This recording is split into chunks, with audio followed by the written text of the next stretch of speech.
Vamos pegar o gancho do que o Diogo falou aqui também, que eu acho que quando a gente coloca a formação de mão de obra, pô, seria super legal se nós conseguíssemos formar a mão de obra desde a juventude, né? Desde a juventude, onde nós conseguiríamos ir aos poucos, como Isaías falou antes da gente começar aqui, que o pai dele treinou ele vagarosamente, né? Exato. Nos serviços ali da obra, até ele chegar naquilo que para ele no começo era o alvo, né? Ah, eu quero chegar no revestimento. Ó, calma. Você vai passar por várias etapas, né? Sim. Até chegar no revestimento, que é mais ou menos como é o teu curso, né? Exato. E isso também é muito legal. Mas é difícil. É difícil você falar hoje que vai pegar um jovem de 17 anos, né? Com interesse em ser pedreiro, eu já discuti várias vezes aqui em vários podcasts sobre isso, né? Então, eu gostaria de saber a opinião de vocês do quão é importante isso, né? Até o Diogo poderia começar desses alunos, porque você tem aluno de 17 anos e você tem aluno de 23, Sim, né? sim. E esses 5 anos aí é uma diferença legal, né? 5, 6 anos. Na realidade, o que acontece hoje, mais especificamente na minha unidade, na unidade que eu atendo, é que a demanda por esse curso ela é baixa. Sendo bem franco, a demanda é baixa. Então, a maioria dos alunos que vêm para fazer o curso de construtor de edificações são alunos que não tiveram uma boa colocação no curso que ele escolheu como primeira opção. Então, ele diz ali, professor, caí aqui de balão. Eu, legal, então tá bom. Mas tem interesse em continuar, em entender, conhecer o mundo da construção civil? Não, tem. Então vamos junto que eu espero no fim que você saia um apaixonado pela construção civil. E graças a Deus tem tido sucesso. Porque existe um tabu, uma mistificação de que o profissional da área da construção civil é aquele profissional que ele escolheu a última profissão que tinha lá no pacote. Que é a pessoa que às vezes perde um emprego fixo, é a pessoa que às vezes está no desespero, aí vê, todo mundo faz, está precisando, a demanda está alta, né? Sim. É fácil de fazer. E aí vai lá, cai para dentro, como diz, né, no popular, e sai fazendo coisas aí que, infelizmente, traz problemas pra gente, inclusive pra gente que trabalha ativamente ali, de uma maneira séria e tal. E aí cria toda essa estigmatização de que é uma profissão ruim. E no curso eu tenho, junto aos demais colegas, a oportunidade de mostrar que não é bem isso. A gente tem... existe a questão tem até uma colocação do copo meio cheio e meio vazio, né? É a perspectiva, a forma que olha. Quando a pessoa enxerga de um ponto de vista positivo, vai tirar bastante proveito, sim. Porque eu enxergo uma excelente oportunidade de crescimento e desenvolvimento de um jovem na área da construção civil, se comparado em qualquer outra área. Uma área da metalmecânica, metalúrgica, né, que é muito difundida no Senai, por exemplo. Não desfazendo das outras áreas, mas que a concorrência lá é maior. Então aqui eu costumo dizer isso para os alunos. Na construção civil, ele tem uma oportunidade de desenvolvimento, de crescimento muito mais rápido, né? Isso eu falo em carreira, né, profissional, do que numa outra área. Esse é o meu ponto de vista em relação a vamos dizer assim, um ponto positivo, né? Um dos pontos positivos do aluno ingressar num curso de construtor de edificações. Até pegando o gancho do Diogo, que nem ele comentou aí da iniciação. Poucos jovens conseguem enxergar a carreira dentro da construção civil, que nem ele comentou. Começa lá no CAI, aí você fala assim, eu quero seguir carreira. Qual o próximo passo que você vai fazer? De repente o cara faz lá um técnico de edificações, depois o técnico vai para engenharia ou vai para arquitetura.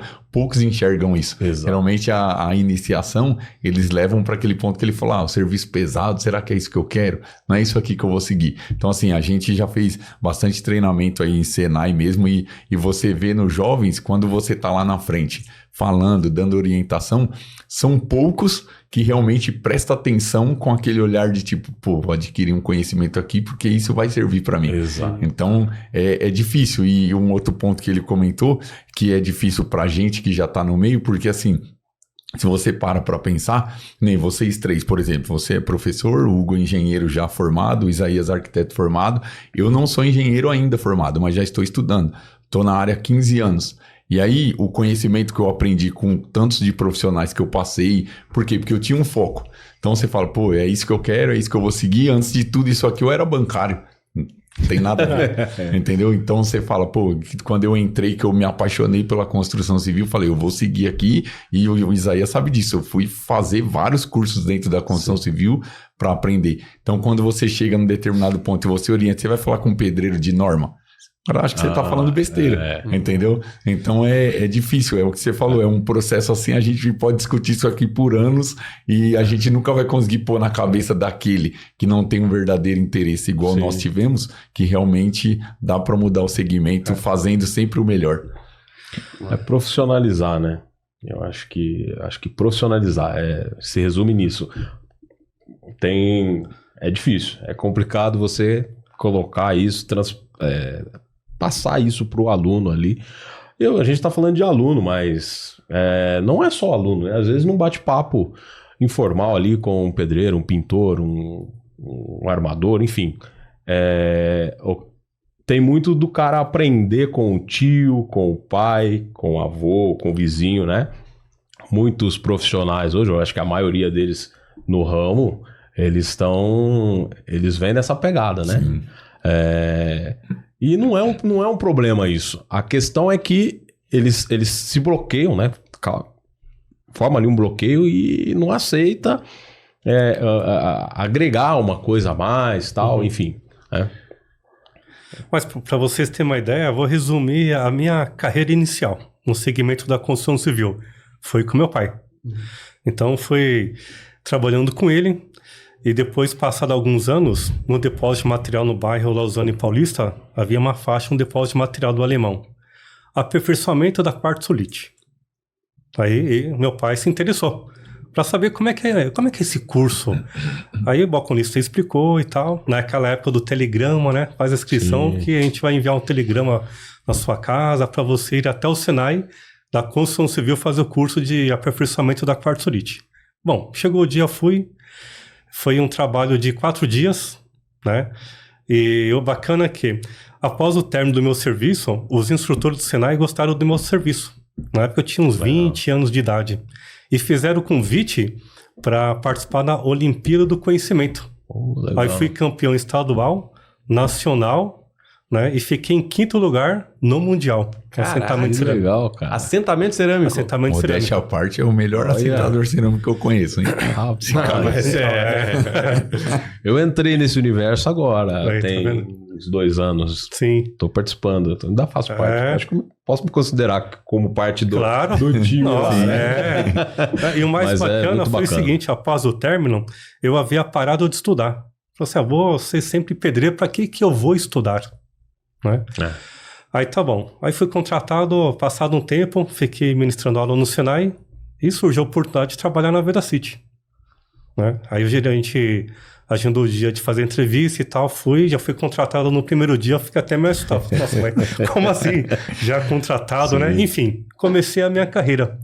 Mas a empresa comentou, olha, você tem que voltar a estudar.